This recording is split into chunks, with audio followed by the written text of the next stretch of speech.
Hello students, welcome to my channel easy learning accounts. आज की इस वीडियो में हम न्यू चैप्टर पढ़ेंगे जिसका नाम है बैंक रिकंसिलिएशन स्टेटमेंट। ये चैप्टर हमारी अकाउंटिंग साइकिल से बिल्कुल हट के डिफरेंट चैप्टर है जिसमें हम बहुत ही न्यू थिंग पढ़ेंगे और जिसको पढ़ने में भी हमें बहुत इंटरेस्ट आने वाला है। बैंक रिकंसिलिएशन स्टेटमेंट ये एक स्टेटमेंट होता है जो बेसिकली अकाउंट होल्डर एक पर्टिकुलर डेट पे बनाते हैं in order to show the differences of the cash book and the passbook and what are the reason behind this differences. That reasons are identified and reconciled in the statement known as bank reconciliation statement। इसकी definition देख लेते हैं।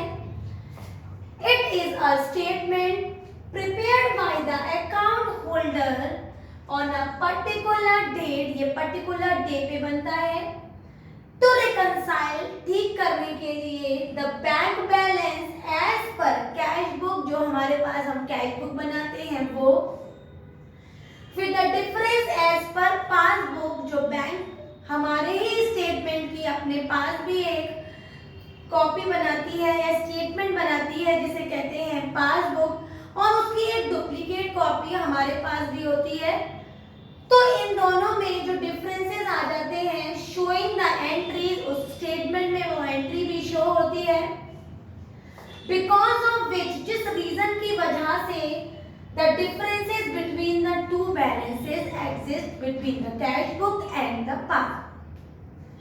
Actual में क्या होता है बेटा, जब हम किसी ऑर्गेनाइजेशन में वर्क करते हैं हम उसका एक सेपरेट अकाउंट बनाते हैं। सारे कैश बुक में हम सारे कैश जो हमारे पास आए, रिसिप्ट हुए या कैश जो हमने पेमेंट करे उसका हम बुक में एंट्री करते हैं जो हम पढ़ चुके हैं जिसका नाम था कैश बुक। और यही ट्रांजैक्शन जो बैंक के थ्रू हम लेन देन कर रहे हैं, अगर कोई भी चीज हमारे पास आई तो कैश बुक में उसे हम डेबिट साइड दिखा देते हैं, लेकिन वही चीज बैंक बैलेंस के पासबुक में क्रेडिट साइड शो हो जाती है। और जो चीज हमारे पास से जाती है that is the payment we show in the cash book on the credit side and that is shown on the passbook on the debit side. तो कभी कभी क्या होता है, कुछ ट्रांजैक्शंस हम रिकॉर्ड कर लेते हैं अपनी कैश बुक में और वो ट्रांजैक्शन बैंक पासबुक में रिकॉर्ड नहीं हो पाती है बिकॉज ऑफ सर्टेन रीजंस। कभी कभी बैंक पासबुक में रिकॉर्ड हो जाती है और हमारी कैश बुक में रिकॉर्डिंग नहीं हो पाती है, डिले हो जाता है, कुछ एरर हो जाता है, कुछ ओमिशंस हो जाते हैं, कुछ ट्रांजैक्शन गैप हो जाता है फिलिंग करने में। तो इसके लिए जो अकाउंट होल्डर होता है ना वो एक स्टेटमेंट बनाता है और उसमें रीजन सहित वो लिखता है what are the things which are made the difference between the cash book and the passbook, और उसको रिकंसाइल करता है, ठीक करता है।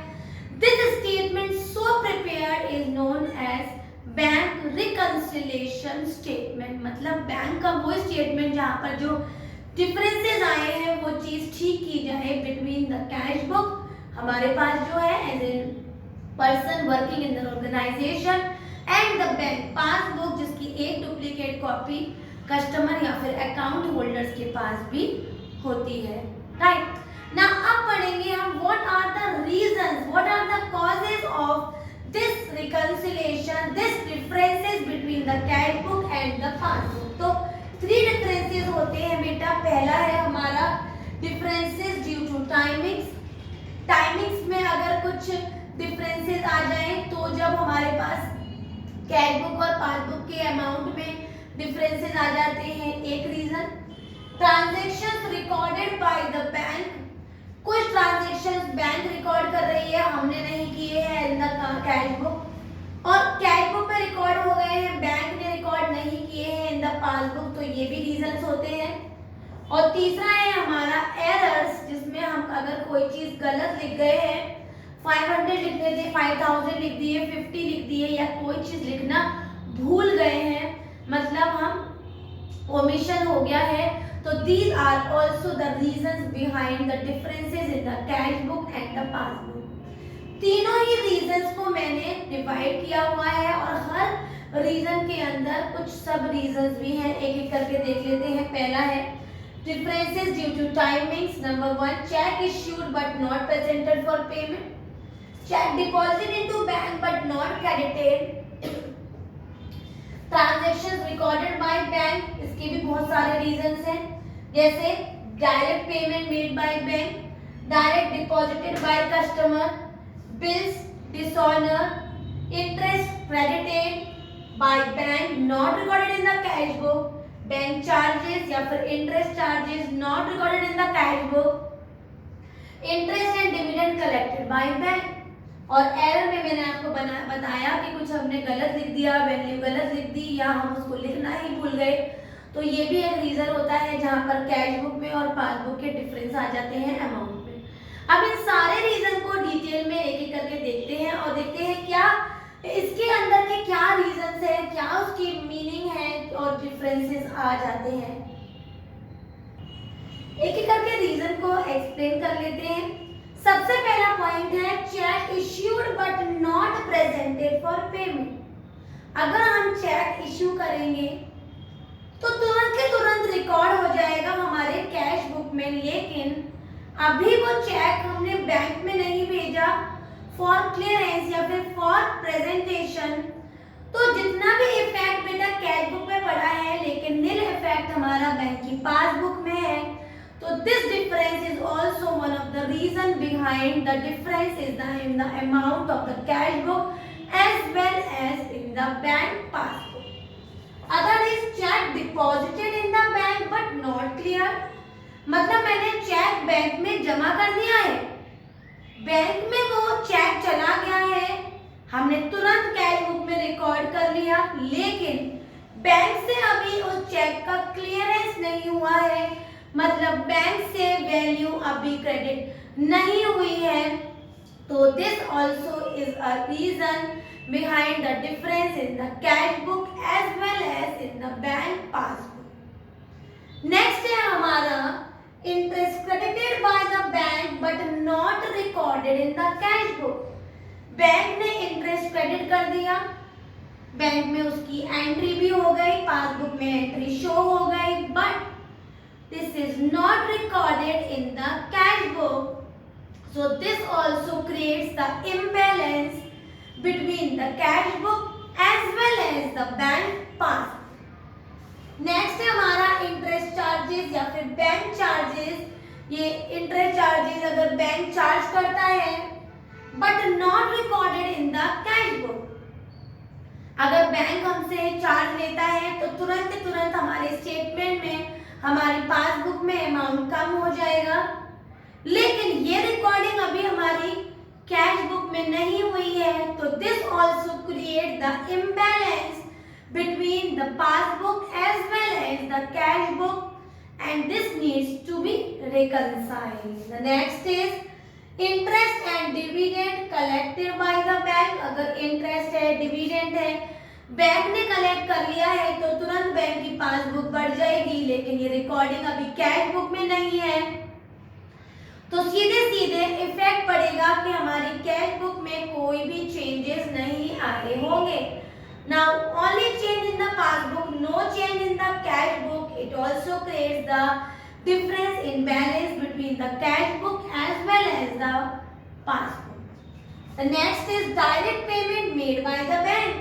कभी-कभी कई ऐसे हमारे ट्रांजैक्शंस होते हैं जो हम बैंक से डायरेक्ट पेमेंट हो जाते हैं। फॉर एग्जांपल जैसे मैंने इंश्योरेंस करा रखा है और हर महीने या 6 महीने या क्वार्टरली अपने आप ही बैंक से मेरा पेमेंट कट जाता है for the insurance premium. Now this is recorded in the passbook but not yet recorded in the cash book. So this also create the difference between the balance between the cash book as well as the bank passbook. Next is the direct deposit in bank by customer. कई बार ऐसा होता है customer हमारा पैसा directly bank account में जमा दे देता है या जमा कर जाता है या हमें पे कर जाता है, लेकिन ये इन्फो हमारे पास कैश बुक में नहीं रिकॉर्ड आती है तो बेटा ये भी एक रीजन है कि हमें रिकंसाइल करने की जरूरत पड़ जाती है, because there exist the difference in the balance between the passbook and the cash. Dishonour of the bill discounted with the bank. अभी हम एक चैप्टर पढ़ेंगे बिल ऑफ एक्सचेंज। वहां पर क्या होता है, अगर हम कोई चीज पे बिल लिखवा लेते हैं अपने ड्रॉई से और ड्रॉई कहता है आफ्टर द स्पेसिफिक टाइम हम आपको पे कर देंगे और हमें जरूरत पड़ जाती है पैसों की पहले ही, तो हम अपने बिल को बैंक में देके और बैंक से डिस्काउंट करा लेते हैं, बिल देकर पैसे ले लेते हैं। If in case on specific time the ड्रॉई not goes and not gives the payment, तो बैंक का पासबुक में डेबिट बढ़ जाता है क्योंकि वहां पर उनका लॉस हो गया है और विद इंटरेस्ट वो डेबिट में अमाउंट दिखा देते हैं। लेकिन इसका ट्रांजैक्शन कैश बुक में नहीं हुआ होता है, नहीं रिकॉर्डिंग हुई होती है, नहीं इफेक्ट हुआ होता है, नो चेंजेस होते हैं। तो this also creates the differences between the cash book balance and the passbook balance. Bills collected by bank on behalf of customer. अगर कस्टमर ने बिल कलेक्ट कर लिया है तो there is also nil effect in the cash book and this is also one of the reason that there is a difference in balance between the bank passbook and the cash book। तो यहाँ पर भी reconciliation का एक reason बन जाता है। and the last one is errors and omissions। कई सारे ऐसे errors हो जाते हैं। errors में मैं कहूँगी कि for example I have to record 10,000 but instead of 10,000 मैंने 1 lakh लिख दिया, तो there is a huge difference between the 10,000 and the 1 lakh। तो ये अगर हम अमाउंट का कुछ गलत लिख रहे हैं तो this is also a reason that there is a large difference between the balances of the cash book and the passbook. कभी कभी हम कोई एंट्री लिखना ही भूल जाते हैं, ओमिशंस हो जाते हैं। तो ये सारे रीजंस थे जिस रीजंस की वजह से हमारे बैंक रिकंसिलिएशन स्टेटमेंट को बनाने की जरूरत पड़ जाती है और हमारे बैंक बैलेंस की passbook and the cash book में डिफरेंसेस आ जाते हैं। आज हमने बैंक रिकंसिलिएशन स्टेटमेंट को शुरू किया। हमने मीनिंग पढ़ा बैंक रिकंसिलिएशन स्टेटमेंट क्या होता है। एक बात हमेशा याद रखिएगा, हमारे लिए हमारे कैश बुक का डेबिट बैंक के लिए वो चीज हमारी क्रेडिट हो जाती है और बैंक का डेबिट हमारे लिए क्रेडिट हो जाता है। इस बात को कभी मत भूलिएगा और ये मुझे लगता है आप लोगों को पता भी होगा। और हमने रीजंस भी पढ़े, रीजंस को 3 पार्ट्स में डिवाइड किया और इंडिविजुअली सारे पॉइंट्स को भी पढ़ा। नेक्स्ट वीडियो में हम पढ़ेंगे the presentation of bank reconciliation statement. अगर आज का ये थ्योरेटिकल पोर्शन आपको समझ में आया हो, सारे पॉइंट क्लियर हो गए हो, तो मेरी वीडियो को लाइक करें, शेयर करें और मेरे चैनल को सब्सक्राइब जरूर करें। Thank you.